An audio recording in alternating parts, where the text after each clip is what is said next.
파도가 스라크 샤워를 뒤로 밀어 플랫폼의 남서쪽 모서리에 긁히게 합니다. 파도가 쳐서 선수 헬리콥터 데크가 가스라이저에 부딪혀 배관이 파손됩니다. 가스가 쏟아지며 슉슉 소리가 공기를 가릅니다. 뭄바이 하이 노스 플랫폼에서 아라비아의 캄베이만에 위치한 뭄바이 서쪽 해안에서 176km 떨어진 곳에 인도 최대의 유전인 뭄바이 하이 유전이 있습니다.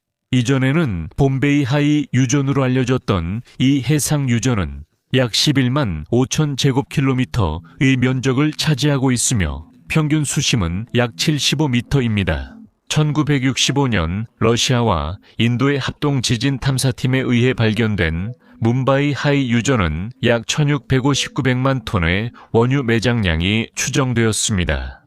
이 유전은 국영 석유천연가스공사 오일 앤 내추럴 가스 코퍼레이션가 운영하고 있으며 생산된 석유와 가스는 파이프라인을 통해 뭄바이 우란에 위치한 가공 공장으로 운송됩니다. 2005년 7월 26일 뭄바이에는 집중호우가 내리면서 주후 헬리베이스를 포함한 여러 지역에 광범위한 홍수가 발생했습니다. 주후 헬리베이스는 뭄바이 하이 유전 해상 플랫폼을 지원하는 헬리콥터 서비스인 파완 헌츠의 운영 기지입니다. 뭄바이 하이 유전은 북부와 남부 블록으로 나뉘며 해안에서 100km 떨어진 곳에 위치한 뭄바이 하이 노스는 유전의 북부 블록으로 다리로 연결된 4개의 해상 플랫폼으로 구성된 생산 단지를 갖추고 있습니다. 이 플랫폼들은 유정 헤드 프로세스 플랫폼을 갖추고 있습니다. 1976년 인도 최초 해상 유정이 건설되고 1978년 숙소 플랫폼이 추가되었습니다. 뭄바이 하이 노스 생산 플랫폼은 1981년 건설됐으며 이후 가스 압축과 물 주입 프로세스 플랫폼이 추가됐습니다. 이 단지 4개 구조물에 총 227명이 근무 중입니다. 뭄바이 하이 노스의 생산 플랫폼은 8개의 다리를 가진 강철 재킷, 즉 8개의 다리로 이루어진 튜블러 스페이스 프레임 구조에 3개의 상부 데크가 있는 구조물입니다. 이 7층 강철 플랫폼은 하루 8만 배럴의 원유를 생산합니다. 또한 이 플랫폼은 가스도 처리하는데 이 가스는 원유를 회수할 때 가스 리프팅 작업에 사용됩니다. 가스 리프팅은 유정을 통해 가스를 주입해 원유를 지상으로 끌어올리는 생산 방식입니다. 이 방식은 원유 밀도를 낮춰 지상으로 끌어올릴 수 있게 합니다. 유정 내 자연 압력이 충분하지 않아 원유가 자연스럽게 올라오지 못하는 곳에서는 플랫폼에 10개의 유입 라이저를 설치해 원유를 추출하고 5개의 가스 수출 라이저를 통해 유정에 가스를 주입합니다. 직경이 30에서 40cm에 이르는 라이저는 강철 재킷 바깥쪽에 위치하며 유정에서 플랫폼까지 오르내리는 파이프입니다. 원유는 해저 파이프라인을 통해 육상시설로 수출됩니다. 7월 27일 뭄바이 하이 노스는 몬순 시즌으로 날씨가 매우 거칩니다. 25노트의 강풍과 2노트의 해류로 인해 바다는 거칠고 4-5m의 너울이 일고 있습니다. 사무드라 수락샤에는 6명의 포와 잠수부를 포함해 84명이 탑승해 있으며 같은 해역이지만 뭄바이 하이 노스 플랫폼에서 떨어진 곳에서 잠수 작업을 마치고 있습니다. 사무드라 수락샤는 헬리패드와 소방 장비를 갖춘 100m 길이의 다목적 지원 선박입니다. 오일 앤 내추럴 가스 코퍼레이션 소유지만 인도 해운 회사가 운영합니다. 수락샤는 단일주 추진기, 선미의 2개 아지무스 스러스터, 선수의 2개의 터널 스러스터가 장착된 동적 위치 제어 클래스 이 선박입니다. 동적 위치 제어 시스템은 컴퓨터 제어를 통해 스러스터를 작동시켜 바람과 파도의 영향을 보상합니다. 위성 글로벌 포지셔닝 시스템, 신회 자동으로 반응하며 해저와 플랫폼에 설치된 음향 비콘과 연동하여 작동합니다. 필요할 때는 시스템을 수동으로 전환하여 조작할 수 있습니다. 레버 컨트롤러 추진기를 개별 제어하며 각각 스로틀, 러더, 추진력 제어 기능이 있습니다. 비상 제어라고 불리는 기능을 통해 레버 컨트롤을 우회하고 푸시 버튼을 사용하여 추진기를 직접 조작하는 것도 가능합니다.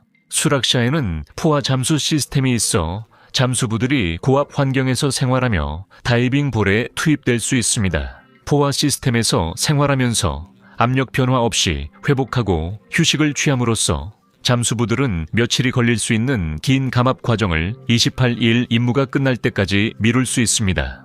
노블 찰리 예스턴은 73명의 승무원과 함께 웰 헤드 플랫폼에 있으며 용선주인 석유천연가스공사를 대신해 다양한 다운홀 작업을 수행하고 있습니다.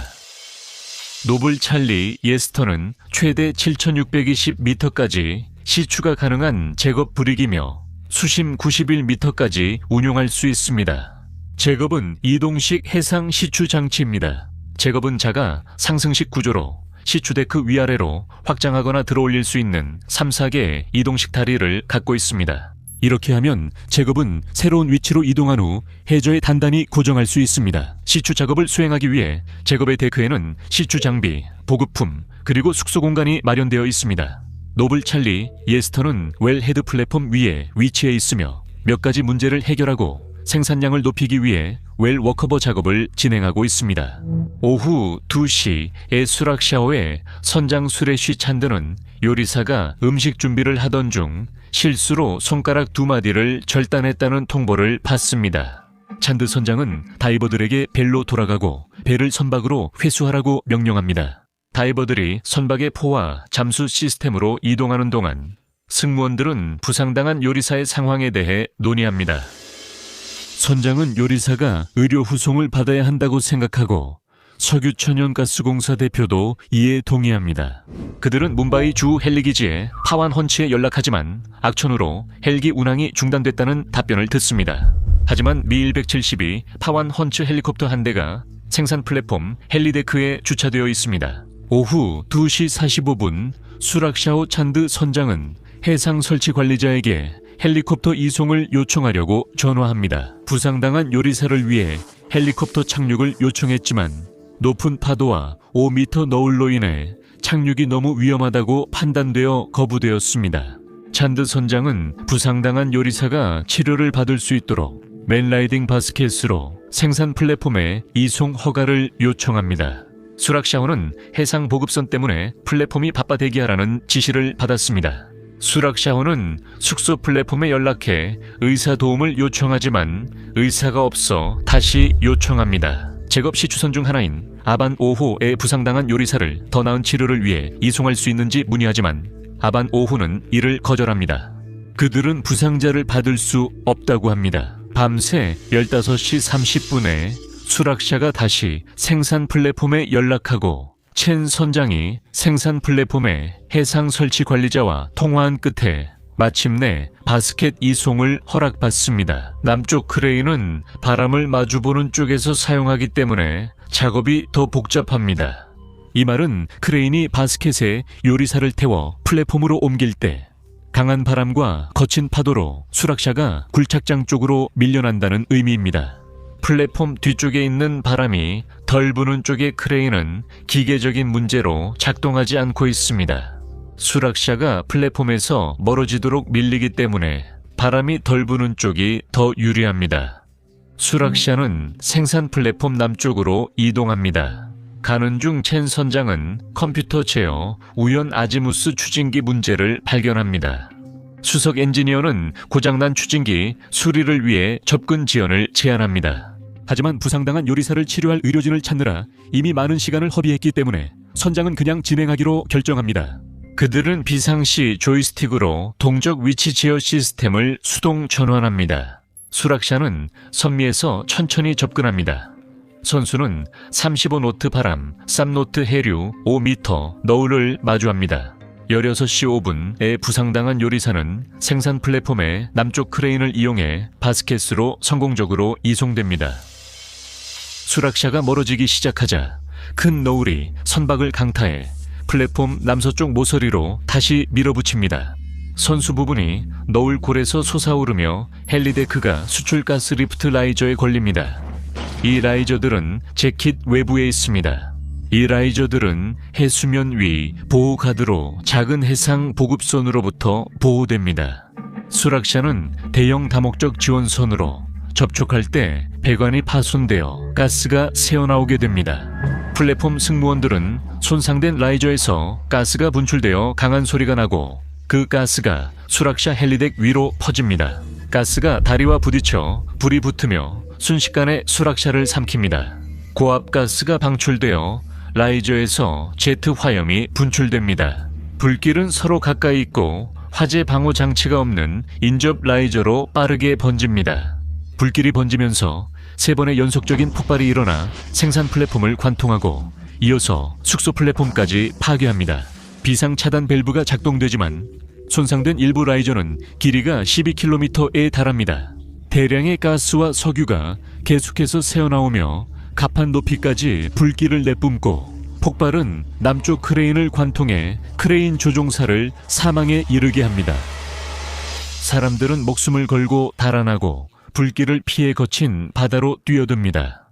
부상당한 요리사도 플랫폼에서 뛰어내립니다. 수락샤오 엔지니어가 동료들과 차를 마십니다. 그들은 충돌과 폭발음을 듣고 불길을 목격합니다. 그들은 구명조끼를 챙겨 사다리를 내려가 바다로 뛰어들어 빠르게 헤엄칩니다. 불타는 선박과 플랫폼에서 벗어나려다 구명보트를 내릴 시간도 없습니다. 찬드 선장은 수락샤오 조타실에서 자신의 선박을 불타는 생산 플랫폼에서 멀리 조종합니다. 플랫폼의 항공유 탱크가 폭발하며 위 플랫폼에서 날아온 파편과 연료가 수락샤오 위로 불길을 쏟아냅니다. 생산 플랫폼의 무선 통신사는 폭발음을 듣습니다. 그는 무선실을 나와 상황을 확인하고 플랫폼 남쪽과 수락샤오의 화재를 목격합니다. 그는 급히 무선실로 돌아가 모든 기지에 긴급 구조 요청을 보냅니다. 불길이 생산 플랫폼을 집어삼키면서 인접한 플랫폼으로 번져 가공, 숙소, 웨레드 플랫폼까지 불이 붙습니다. 노블 찰리 예스터의 제곱 리그는 생산 플랫폼 남쪽 300m 지점 웨레드 위에 위치해 있습니다. 근처 리그에서 불길이 너무 강해 승무원들은 어쩔 수 없이 선박을 버리고 대피해야 합니다. 73명은 리그에서 대피했지만 구명보트는 절반만 띄울 수 있었고 2명은 열기로 사망했습니다. 불길이 너무 강하고 빠르게 번져서 뭄바이 노르트 단지에서 8개 구명보트 중 2대 10개 구명, 뗏목 중 1대만 띄워졌습니다. 구명보트에 타지 못한 사람들은 바로 바다로 뛰어듭니다. 일부는 구명조끼를 가지고 있지만 다른 사람들은 구명조끼를 찾을 시간조차 없습니다. 2시간도 채 되지 않아 뭄바이 하이노트 생산 플랫폼이 바다로 무너져 내립니다. 수락샤는 전력을 잃고 강한 조류와 거센 파도에 완전히 휩쓸려 표류하기 시작합니다. 배는 여전히 불타고 있으며 침몰 위험에 처해 있습니다. 캡틴 찬은 퇴선 명령을 내립니다. 수락샤의 좌연에 위치한 고압구조 구명정이 화재로 인해 손상되어 포화 잠수부들이 퇴선할 수 없게 됩니다. 6명의 잠수부들은 60m 잠수를 마치고 감압을 시작했습니다. 잠수부를 챔버에서 꺼내면 선원들이 수락샤를 버리기 전 그들이 죽을 수 있습니다. 감독관은 챔버의 압력을 85m 깊이로 맞춥니다. 해저의 깊이는 82m입니다. 이 비상 프로토콜은 챔버 압력을 해저보다 조금 더 높게 맞추는 것입니다.